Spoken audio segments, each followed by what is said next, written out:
Darrell Issa has been leading the proceedings against President Obama and finding out what really happened at the White House regarding the IRS scandal. Oh, what a scandal it was, Jesus. What's interesting is right before Christmas, when no one is paying attention, he's releasing the report. Wait a minute, Issa, I thought you spent all this time on it. You were all over Fox News and TV, and you were demanding coverage, and don't tell me that you didn't find anything good in your investigation. Now, don't tell me that's why you're releasing it right before Christmas, because it turns out it was...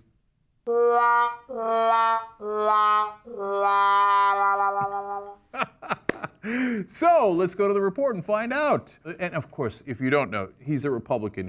If you hadn't been paying attention, he's going to want to say that this was terrible. It's a terrible scandal, and the White House did it. So, House Oversight Committee Chairman Darrell Issa released a report Tuesday that faulted the IRS for improperly targeting conservative groups applying for tax-exempt status between 2010 and 2012, but found an absence of evidence linking the actions to the Obama administration.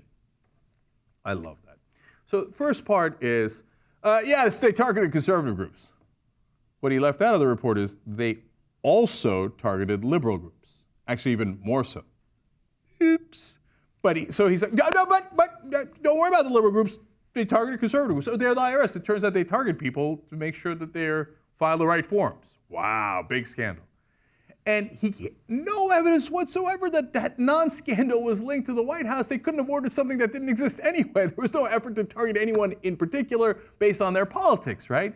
And so it's not that it's theoretical that there was no evidence because there was no scandal. He looked as much as he possibly could and couldn't find any evidence of it. The guy was so motivated. But he says, it's just an absence of evidence. It doesn't mean that it didn't happen. After all this time, your go-to move is, well, it's an absence of evidence. Could have happened anyway.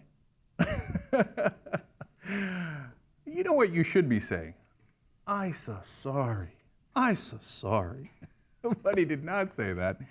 The report, the culmination of a review of, listen to this, more than 1 million documents and 52 witness interviews, also faulted the agency and the White House for refusing to comply with the investigation.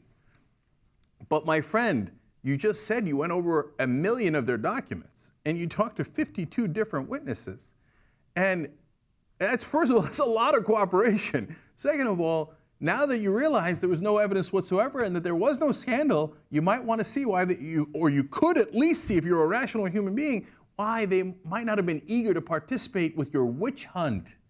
Why they didn't want to waste their time coming in front of the committee and you grilling them and TV. Oh, what about targeting conservatives? But we didn't target conservatives. Oh, look at that. But we have you on tape framed as, did you or did you not target conservatives, right? So this is all a political witch hunt.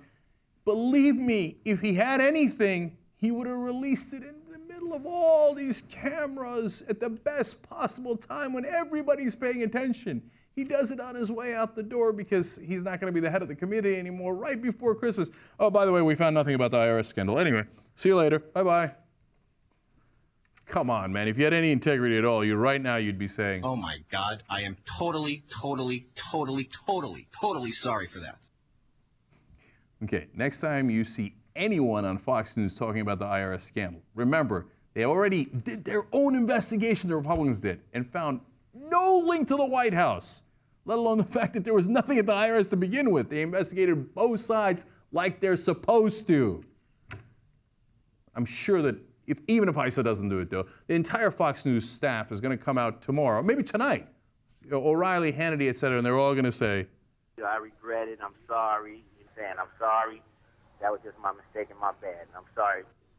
Wait for that. Don't hold your breath.